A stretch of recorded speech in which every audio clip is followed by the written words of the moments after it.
I know you have a specific breathing pattern that is associated with a calmer mind. Can you teach it to us? I love it so much. It's the 15-second breath. So if you're having a panic attack, this is going to fix it in 2 minutes or less. And what researchers discovered is you take twice as long to breathe out as you breathe in. It produces an automatic relaxation response in your body.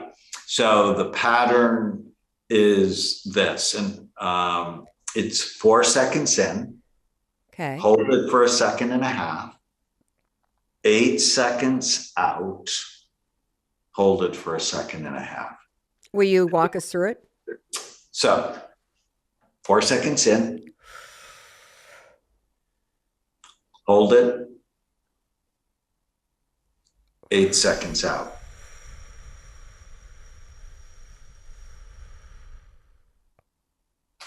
Hold it out. And then repeat. And I have an app called Happy Brain, HAPI Brain, and actually has a pacer that does that for you. And all you have to do is when you see the circle get bigger, breathe in. When you see it get smaller, breathe out. And it's so simple. And try to breathe more diaphragmatically or more with your belly. So let the energy of breathing go lower in your body. And if you just practice this on a regular basis, cortisol will go down. And you're just going to get flooded with a feeling of calmness and relaxation. Now you got to practice. You have to create a pathway in your brain of relaxation. Why does this 15-second breath work? Because it stimulates, encourages your brain to go into a parasympathetic state. So there's a difference between stress, what scientists call sympathetic state, has nothing to do with sympathy. It's a bad word. But a sympathetic state is where I was on the beach at Corona del Mar walking my dog, and I saw two pit bulls running toward me. Oh my God. Oh my God, right? So my heart went fast. I mean, it was panic, and ended up turning out okay. But well, what happened? Now I'm on the edge of my seat. Did you pick up your dog? Did they just jump up? Oh no, he's a big white shepherd, and I got bit. He ended up in the ocean. Yeah, it was sort of a disaster. I still get triggered sometimes, which we should talk about a little bit, because in my elite brain training program, it is critical to eliminate trauma, or at least to learn how to dissipate trauma. Because I love walking on that beach so much. So I actually did a session of EMDR. I don't know if you and I talked about EMDR. Yep. It's specific psychological treatment for trauma. It's actually really cool. It is, I have my patients write down 10 of their worst traumas. And then through a specific protocol, I'll have their eyes go back and forth while they bring it up, and it tends to help dissipate it. It's very powerful. Or when I go on that beach now, I'll often find myself doing this. And what you're doing is rubbing your hands back and forth. Right. And it's bilateral hemisphere stimulation in my brain, right? I feel it on one side, then the other side. And that just takes the anxiety that I might associate to that beach and washes it away, which can be so helpful. So many people, they drink to manage their anxiety from past trauma. They're using marijuana, now more magic mushrooms. And I'm like, no. There are way better ways to do that are not potentially toxic for your brain. Wow. Well, we're going to have to come back and do a whole nother episode on that for sure. How do you calm a very busy brain? So the first simple thing to do is the diaphragmatic breathing, the breathing pattern that we just talked about. The second thing that we haven't talked about, but so important, is to direct your thoughts. I was 28 years old before I learned I didn't have to believe every stupid thing I thought.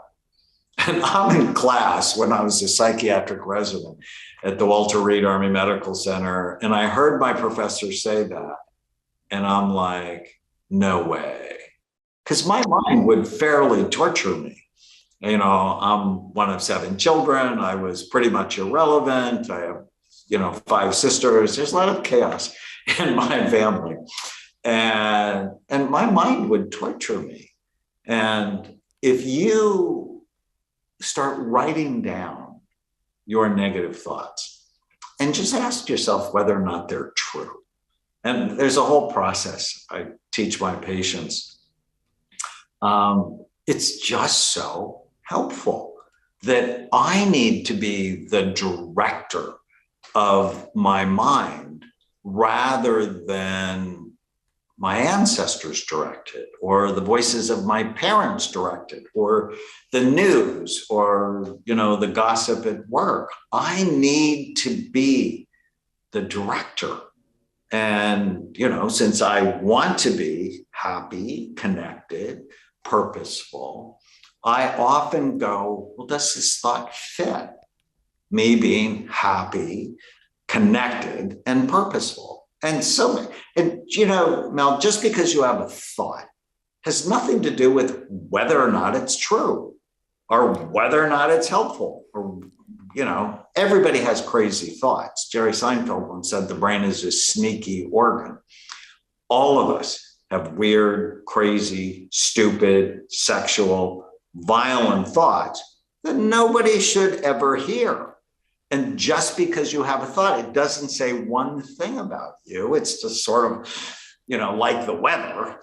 It's not the thoughts you have that make you suffer. It's the thoughts you attach to that make you suffer. And when you really understand this, so we talked about the physical functioning of your brain. Well, now we're talking about programming. Yeah, let's stop real quick because I want to ask you a question. Because I want you to talk to the person that has never considered that they could direct their thoughts, or that the things that they think aren't necessarily true.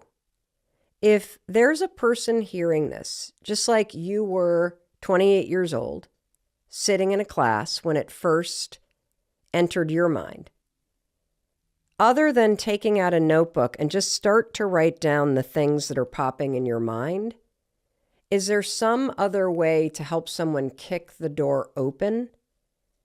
Because this is a revolutionary and life-changing concept when somebody first entertains the notion, Dr. Amen, that you can direct what you're thinking about and you can dismiss some of the crap that you torture yourself with as untrue. How do you begin this mental training and reprogramming?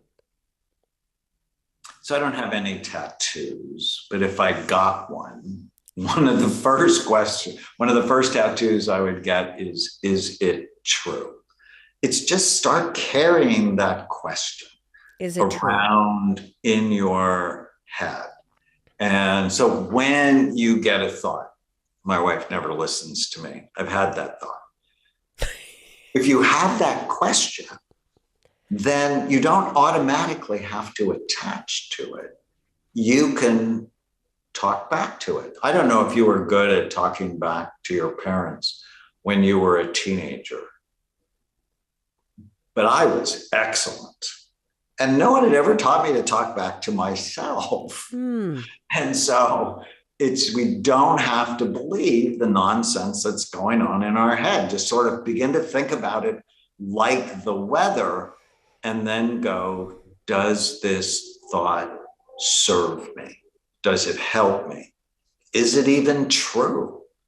And it's so often the lies we tell ourselves that keep us overweight, depressed, and feeble-minded.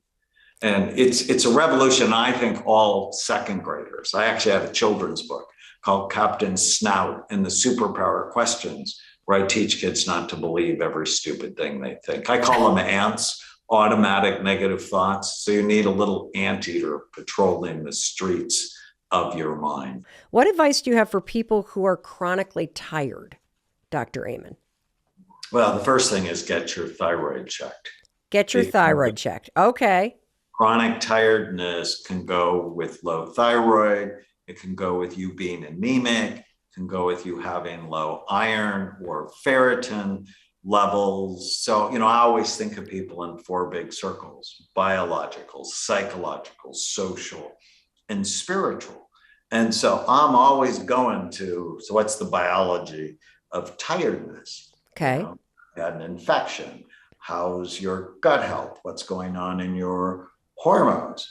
You can also be chronically tired because you're filled with what I call ants, automatic negative thoughts. So that negativity can drive higher cortisol production and you just feel wiped out. You also might not be sleeping well, and getting checked, male or female, for sleep apnea is critical because that goes with chronic tiredness. So if you snore loudly, if you stop breathing at night, if you're chronically tired during the day, you should get sleep apnea checked. If you're in a conflict with a loved one, that so drains your energy. Or if you're holding on to hurts, I'm a huge fan of forgiveness. Not holding on to hurts where you're drinking the poison and hoping someone else is going to die. And then tiredness and spirituality, I think of purpose. The more purposeful someone is, the more dopamine they have.